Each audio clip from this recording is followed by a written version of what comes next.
देखो, आज की कांग्रेस पार्टी की जो बैठक रही है वो एक राहुल गांधी जी 14 तारीख से इम्फाल से भारत जोड़ो न्याय यात्रा का प्रारंभ कर रहे हैं और उस के अगले दिन 15 तारीख को हरियाणा में हर घर कांग्रेस के माध्यम से हर घर पे कांग्रेस पार्टी का कार्यकर्ता हर बूथ स्तर पे हर घर पे पहुंचेगा, कांग्रेस के संदेश को लेके जाएगा। 10 साल हमारी सरकार में क्या हुआ, इनकी सरकार में कुछ काम नहीं हुआ हरियाणा के अंदर, इस बात को लेकर कांग्रेस को आशीर्वाद मिला लोगों का, तो कांग्रेस क्या करेगी, उन बातों को लेकर हम लोग सभी इसमें जुटेंगे। और 20 मार्च राहुल जी की जब तक यात्रा चलेगी तब तक ये कार्यक्रम चलेगा। आपको याद होगा भारत जोड़ो यात्रा के समय हमने हाथ से हाथ जोड़ो कार्यक्रम पूरे प्रदेश के अंदर वो कार्यक्रम कांग्रेस पार्टी ने किया था। एक और वो कार्यक्रम चल रहा था, एक और विपक्ष आपके समक्ष प्रोग्राम चल रहा था। अब जन आक्रोश रैलियां तो चलेंगी, लेकिन साथ में ये घर घर कांग्रेस का आज शंखनाद किया गया है। कुल मिलाकर लोकसभा चुनाव का बिगुल बज चुका है और कांग्रेस के कार्यकर्ता इस चुनावी रण में आज से कूद गए हैं। वो बैठक चल रही है केंद्रीय स्तर पे। हरियाणा में कांग्रेस सक्षम है, आपको पता है, हर सीट पे कांग्रेस सक्षम है। बाकी हमारी राष्ट्रीय स्तर पे बैठक चल रही है। राज्यसभा क्यों नहीं, निश्चित तौर से मैं रोहतक लोकसभा क्षेत्र से चुनाव मैं लड़ूंगा और मुझे पूरा विश्वास है कि लोगों का आशीर्वाद इस बार मिलेगा। ये काल्पनिक प्रश्न कर रहे हैं क्या? कुल मिलाकर मैं समझता हूँ कि प्रदेश के लोगों में जो भावना है वही मेरे लोकसभा क्षेत्र के लोगों में भावना है कि भाजपा को मौका दिया, लेकिन क्या किया, क्या कुछ काम नहीं किया। हम अपने काम के आधार पर लोगों के बीच में जाएंगे। नहीं, हमें लगता है कांग्रेस मजबूत है, कांग्रेस धरातल पे कांग्रेस पार्टी मजबूत है। आपको याद होगा पिछली बार भी ये बीजेपी ने कहा था कि संगठन नहीं बना। खास तौर पे धनखड़ साहब बहुत कहते थे कि हमने पन्ना प्रमुख बना लिए, मगर जब वो बादली में चुनाव में उतरे तो उनको पता चला कि कांग्रेस घर घर तक पहुंच चुकी थी।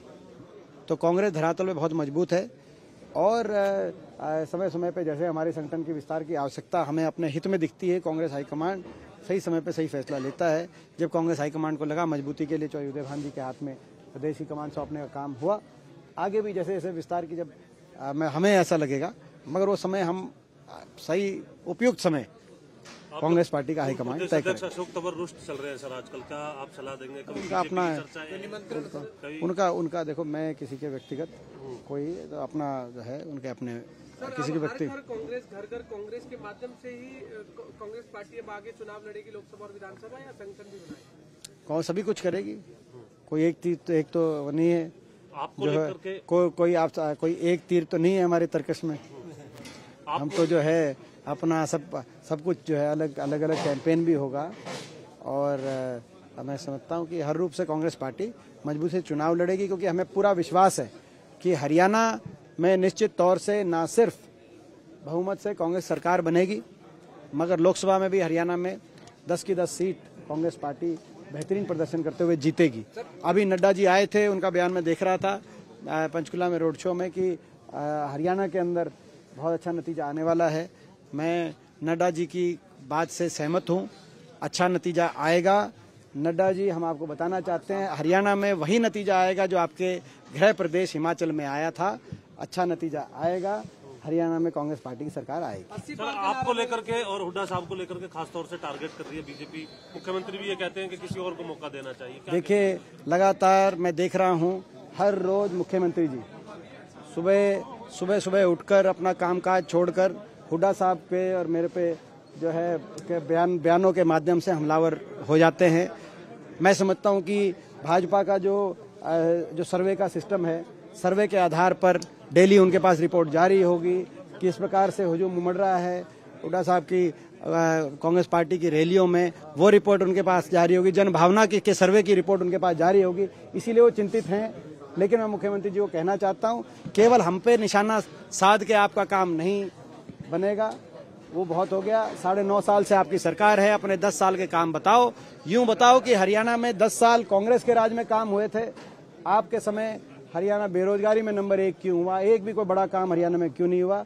अब आपको अपने कामों का जवाब देने का समय आया। 80 पार का नारा दे रही है सर बीजेपी फिर दोबारा से, पहले 75 का दिया था। भारतीय जनता पार्टी तो क्या हुआ उस नारे का? पिछली बार जो नारा दिया था उस नारे का क्या हुआ? सर 40 में तो पहुंच गए। सार के गुट को लेकर के क्या कहेंगे सर?